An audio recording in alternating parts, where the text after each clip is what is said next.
The heart is the transport system pump. The delivery routes are the blood vessels. Using blood as the transport medium, the heart propels. Your goals for learning. Choose an anatomy view, then click the heart to see an enlargement. Click the heart to see a superficial cutaway view. Click the heart to see a deep cutaway view. Click the heart to see an external view. Click the heart to see a deep cutaway view. The heart consists of two side-by-side pumps. The blood vessels are the pipes that carry blood throughout the body. In this animation, we see that the right atrium and right ventricle pump oxygen-poor. This animation shows the same information that we saw on the previous page. Oxygen-poor blood is pumped from the right side of the heart to the lungs. Here it receives oxygen and travels back to the heart.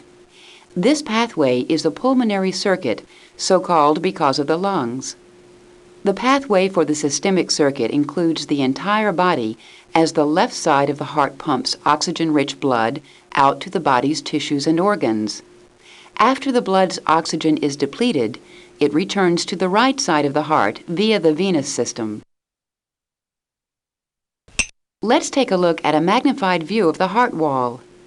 In these histological sections, we see three typical structures found in heart muscle: nuclei, intercalated discs, and cardiac myofibrils.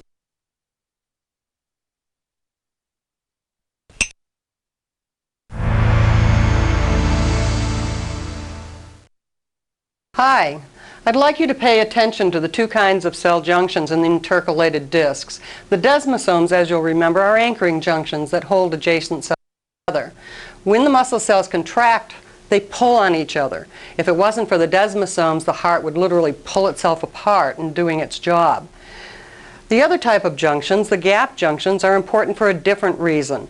They allow the stimulating impulse to move across the heart from cell to cell so that the heart beats as an entire unit. If each cardiac muscle cell were allowed to do its own thing, the heart would be useless as a pump. Bye.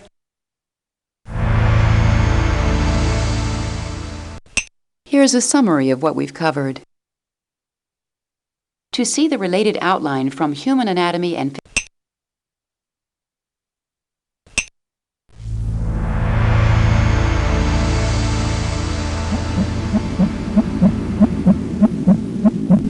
the intrinsic conduction system sets your goals for. This diagram shows the location of the autorhythmic or nodal cells of the intrinsic conduction system.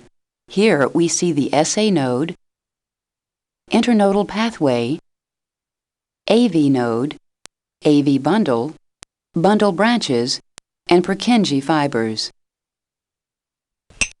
The SA node initiates the depolarization impulse, which, in turn, generates an action potential that spreads throughout the atria to the AV node. Here, the impulse is delayed briefly before continuing on to the ventricles through the AV bundle, bundle branches, and Purkinje fibers. Action potentials, which spread from the autorhythmic cells to the contractile cells.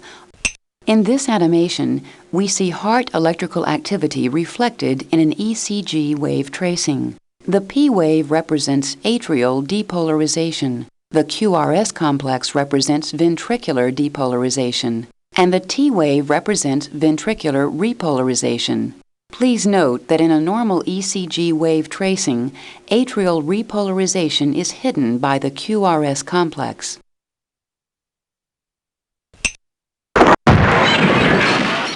Phew! I have a job for you. Try to correlate this P wave with the depolarization movement across the atria. You might want to click on the pause button while you're doing that to keep them going cross-eyed. Once you've done that, do the same for the QRS. Follow the depolarization down the interventricular septum and up the ventricular walls. At the same time, notice, ventricular contraction goes in this direction from the apex of the heart on up to the top. This is important because the large vessels of the heart leave its superior aspect, or the base. And so blood has to be literally wrung from the bottom of the heart up. See ya. These diagrams show the correlation between heart electrical activity and an ECG wave tracing. The P wave represents atrial depolarization, which is followed by atrial contraction. The QRS complex represents ventricular depolarization. Here's a summary of what we've covered. The intrinsic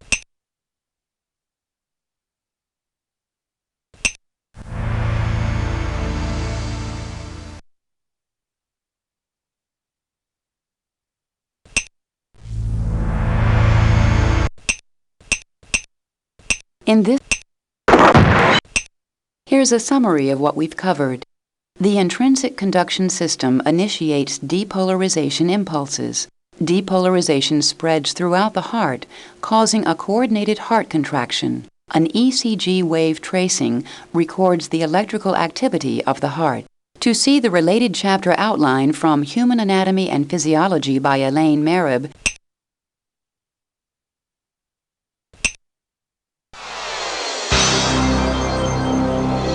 your goals for cardiac autorhythmic cells in the intrinsic conduction system generate action potentials that spread in waves to all the cardiac contractile cells. This action causes a coordinated heart contraction. Of all the cells in the body, only heart cells are able to contract on their own without stimulation from the nervous system. In this magnified view of the heart, we see an autorhythmic cell adjacent to several cardiac contractile cells. Action potentials generated by autorhythmic cells create waves of depolarization that spread to contractile cells via gap junctions. If depolarization reaches threshold, the contractile cells in turn generate action potentials, first depolarizing, then repolarizing. After depolarization, the cardiac myofibrils in contractile cells slide over each other, resulting in muscle contraction. After repolarization, these cells relax. Click the autorhythmic cell to see the spread of depolarization and its effect on contractile cells.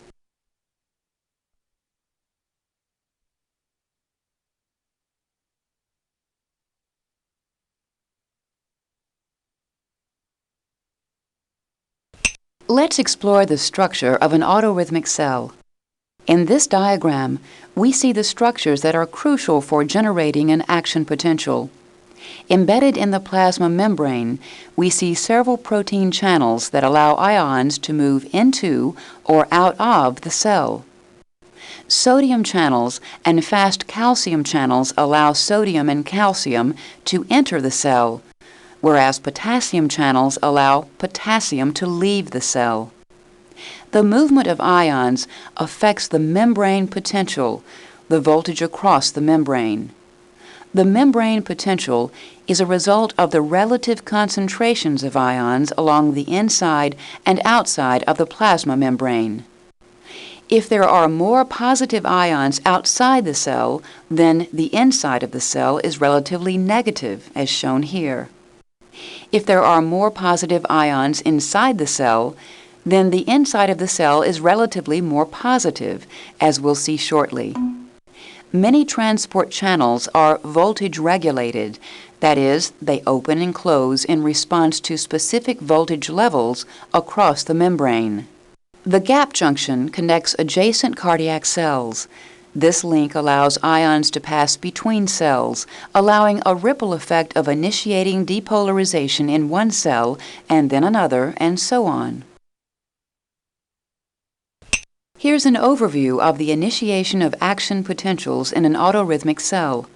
An autorhythmic cell has the unique ability to depolarize spontaneously, resulting in a pacemaker potential. Once threshold is reached, an action potential is initiated, which begins with further depolarization and leads to reversal of the membrane potential. Then, repolarization occurs, returning the cell to its resting membrane potential.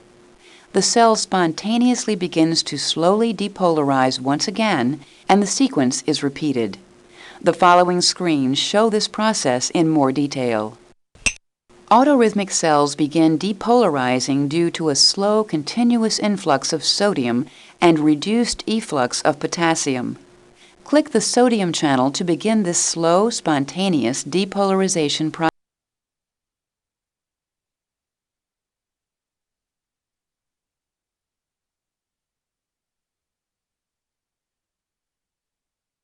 As sodium ions enter the cell, the inner surface of the plasma membrane gradually becomes less negative, generating the pacemaker potential. When the membrane potential gets to negative 40 millivolts, it has reached the threshold for initiating an action potential. Fast calcium channels open and positively charged calcium ions rush into the cell. Click the Note on the graph that the calcium influx produces the rapidly rising phase of the action potential, depolarization, which results in the reversal of the membrane potential from negative to positive inside the cell. This reversal of membrane potential triggers the opening of potassium channels, resulting in potassium rapidly leaving the cell. To see the potassium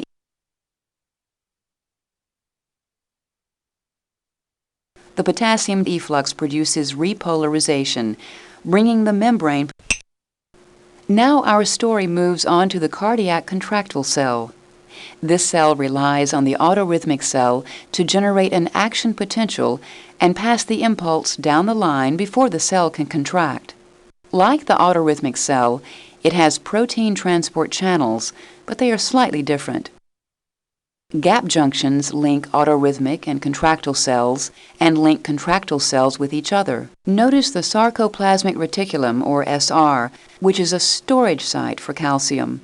Channels within the SR membrane allow calcium ions to be released into the cell. The myofilaments are the contractile units of the cardiac muscle cell. Let's look at an overview of action potential generation in contractile cells. Once threshold is reached, the action potential starts with depolarization. During the plateau period, ion movement balances out and the membrane potential doesn't change much. Then repolarization begins and the membrane potential returns to its resting state. The following screens show this process in more detail. During the depolarization in adjacent autorhythmic cells or contractile cells, a few positive ions move through the gap junctions into neighboring contractile cells. Click the gap junction. This entry of positive ions creates a small voltage change, which initiates depolarization. Hello. Let's take another look at these events because they contain one of those easily missed facts that tends to creep right by us. Comparisons help when you're trying to learn new material. Remember, in skeletal muscle cells, the voltage-regulated channels were opened by sodium ions that entered through channels which were regulated by a neurotransmitter chemical. Here, what we see is something different. The initial depolarizing charges enter through the gap junctions via diffusion of cations, sodium, potassium, and calcium. When those reach a certain level, they open these voltage channels. It's hard to think of another situation where the cells of an organ are as closely united in function as they are here in the heart. I'll be seeing you.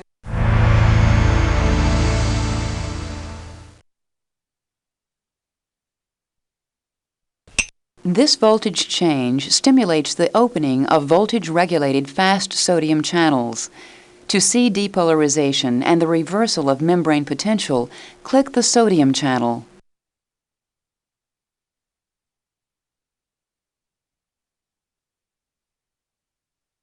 Rapid influx of sodium results in depolarization and reversal of the membrane potential from negative inside the cell to positive.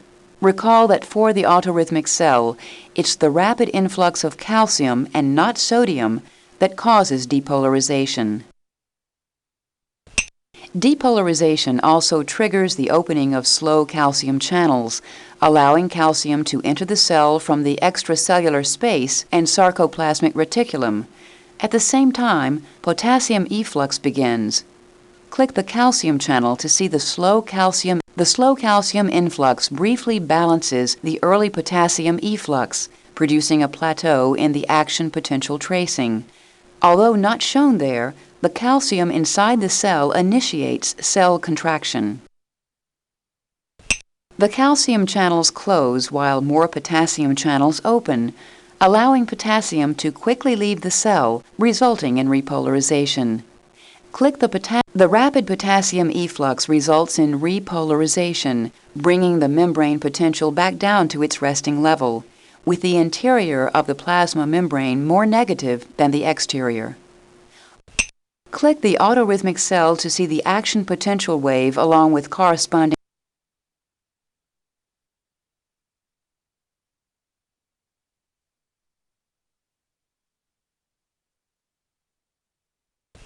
Here's a summary of what we've covered.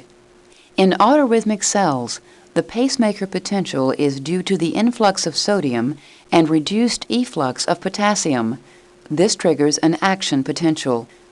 Depolarization and reversal of the membrane potential is due to a rapid influx of calcium. Repolarization is due to the efflux of potassium. For action potentials in contractile cells, the opening of voltage-regulated fast sodium channels is triggered by the entry of positive ions from an adjacent cell. Depolarization is due to the rapid influx of sodium. A plateau is produced by calcium influx, which balances the potassium efflux. Repolarization is due to the rapid efflux of potassium. To see the related chapter outline,